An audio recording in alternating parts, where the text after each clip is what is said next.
Hey friends, wanted to talk a little bit more about sugar today. Had a big breakthrough. Okay, so for all of my IFS friends, this is IFS. For anyone who is new to this, it's just basically healing different wounds and blocks and issues you have that alter your relationship, alter your ability to have a healthy relationship with yourself, with people, with food, with exercise, with learning, with anything. So, I wanted to give you guys all my celebratory cheer that it's possible to heal. So, I had a recent big breakthrough on sugar. But I'll start by sharing this realization I had. The last like 5 years, 5 or 6 years, I've gotten really into permaculture, which is trying to garden and grow plants in a way that nature does. So it's supportive with nature, not introducing anything that's unnatural, and then helping everything support each other. So you can have plants that put off certain vitamins into the soil, put them next to, or like nitrogen, and then put them next to a plant that needs nitrogen. And so the plants can be symbiotic with each other. And then also utilize bugs to eat other bugs that you don't want, and animals to drop manure to help the soil biome. Anyway, so I was noticing in myself, I just had so much joy.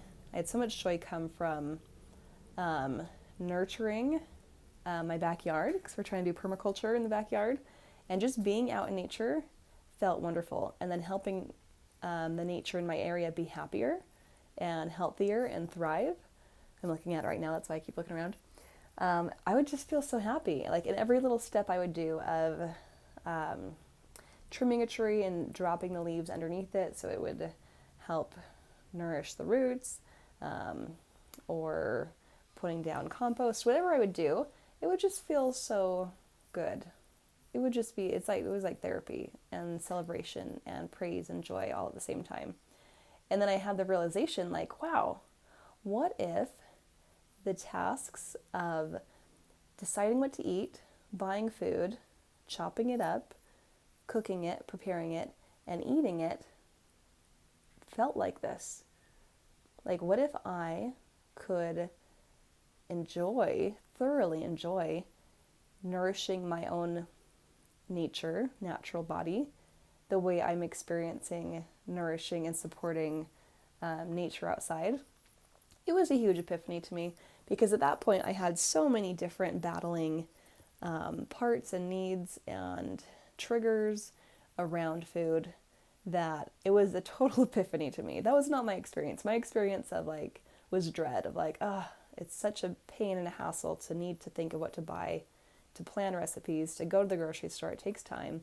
Preparing the food, excuse me, takes time. Eating it, instead of eating something that's going to trigger my a chemical reaction in my brain, eating like wholesome food is going to be a drag, because then that means I'm not eating sugar. Anyway, so it was just not that reaction. It was not that experience at all. And I just thought like, oh, I wonder if that could happen for me. I wonder if I could be so nourished by the mindful experience of caring for my body through food the way I am through nature. And I am now.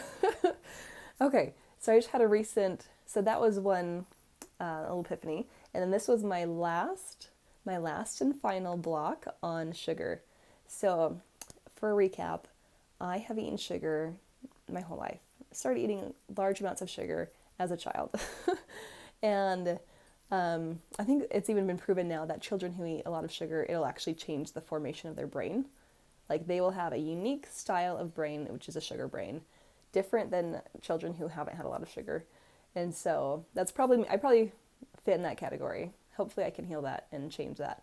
But anywho, so I've been eating sugar and processed food for a long time.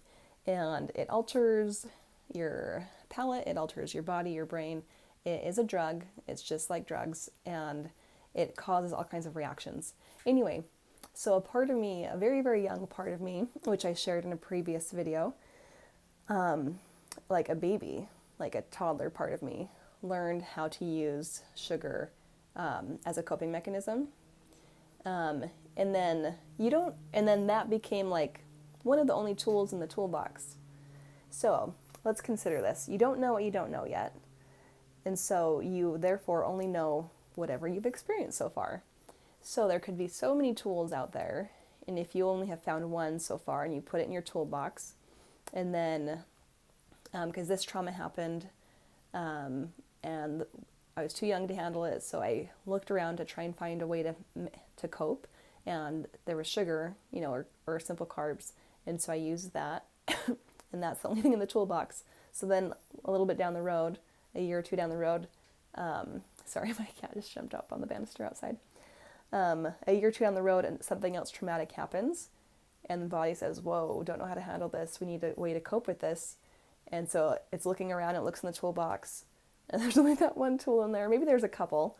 But it's like, because it was one of my tools that I started using early on, then like, I swear, like 12 other parts all use that tool.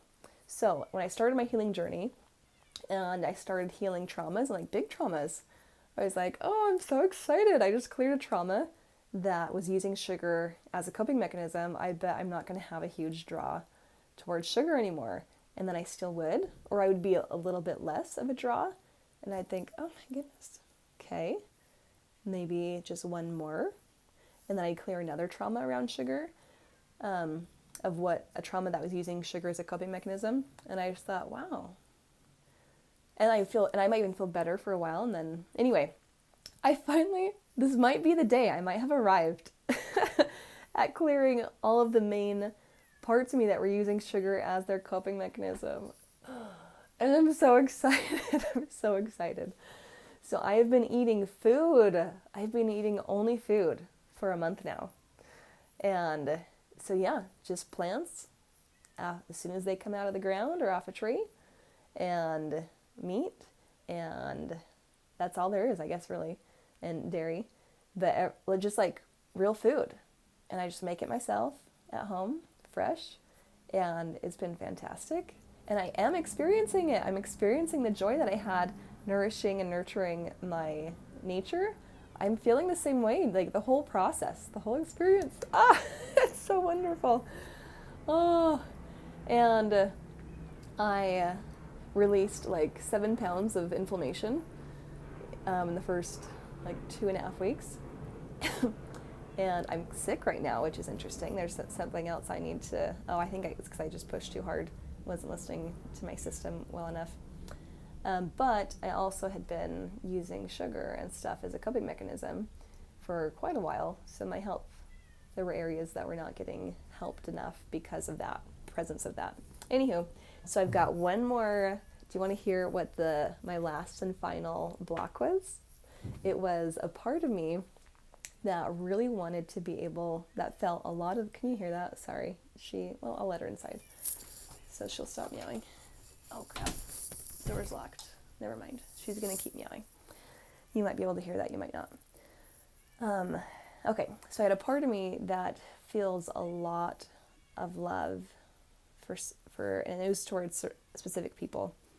And it really, really, really wanted to express that and experience sharing that love with them and experiencing the beautiful things that can be born in that like reaction or interaction of sharing love back and forth.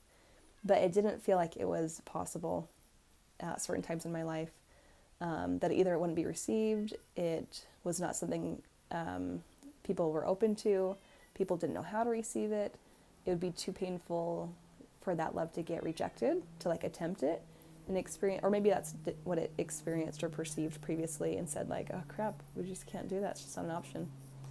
And then I was able to clear that block of like, so then that love, how big it was, even got buried. So the part got buried. So I wasn't even aware of it a lot of the time. Of like, oh yeah, sure, I love people, da-da-da.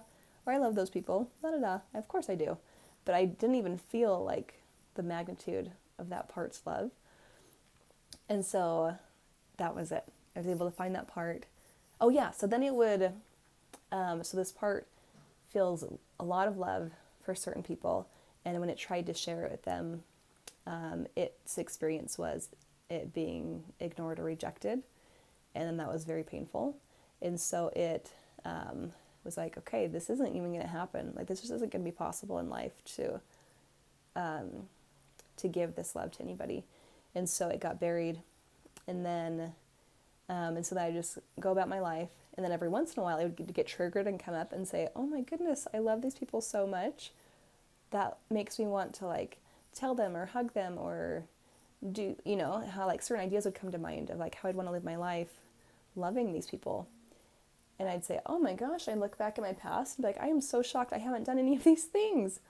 Like, that hurts my heart that I haven't been doing any of these things. Like, we're all going to die one day. And what if I die without like doing this? I can't believe that I've been living a life of not doing this. But then there'd be the fear of that love getting rejected if I did try to. So eventually it would get buried. So it kept surfacing every, I don't know how often. And I'd be like, oh my goodness, what? I feel so driven to want to express my love to these people in this way. And then it'd be like, oh, too painful, too painful. And then I'd be like, and I'd totally forget. Not totally forget, but basically, yeah. Anyway, so this time it surfaced and I was able to process it. And my husband was a gem and was my processing buddy, which has been fantastic. I'm very grateful for that, for the people in my life who are also on their journey enough that they can hold space for someone to process a trauma. So I processed it, and now I have full permission from myself to share my love.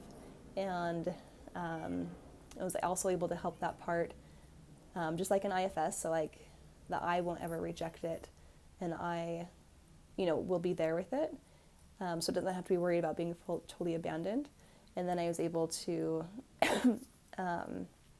heal the wound and then help it.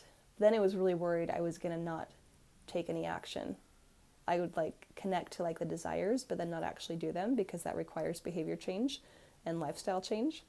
So then I made some specific goals of like, and like weekly visits with this desire or intention to help until it becomes skills that I have of how to do this, how to be a person who is ongoingly acting on these feelings of love. So isn't that interesting? It makes so much sense. That would be very painful to be able to feel what could be, the connection and the miracles that could happen if people connect through love and through connection. And if they don't, knowing what could have been, it's very, very painful. So that was the last part that I know of that was using sugar and food. And I also want to say that even if it's not, and even if other parts surface, that's their coping mechanism, that can be okay. And that's happened before. I've had periods of time where I was able to eat eat just food, really nourishing food, but it would only be periods, and then I'd have like a trigger and get addicted to sugar or coping in certain food ways. And then that's okay too. That's still a victory. The first time I went like 2 weeks without any processed food or any sugar, that was a huge, huge victory, and it still is wonderful and monumental, even though it didn't last for the rest of my life. And so every experience where we have that experience of connecting to the experience of that we desire, of eating in ways that really feel nourishing and healing to us, it's still wonderful, and it's still a victory. And I will still love it just as much, even if something does come up down the road. It's just data. If it does come up, it's just letting me know that there is more. There's another wound that needs some help, or another situation where I don't have the skills ready of knowing what to do to handle whatever the situation might be, being sleep deprived, sick kids, or whatever the situation is, or especially if things get compounded, then you like really need to have strong skills, and maybe I don't have them yet. And so if that situation does happen, it's just data giving me information and making me aware that I would like to become knowledgeable about what skills would serve me in that situation. All right, have a great day, guys.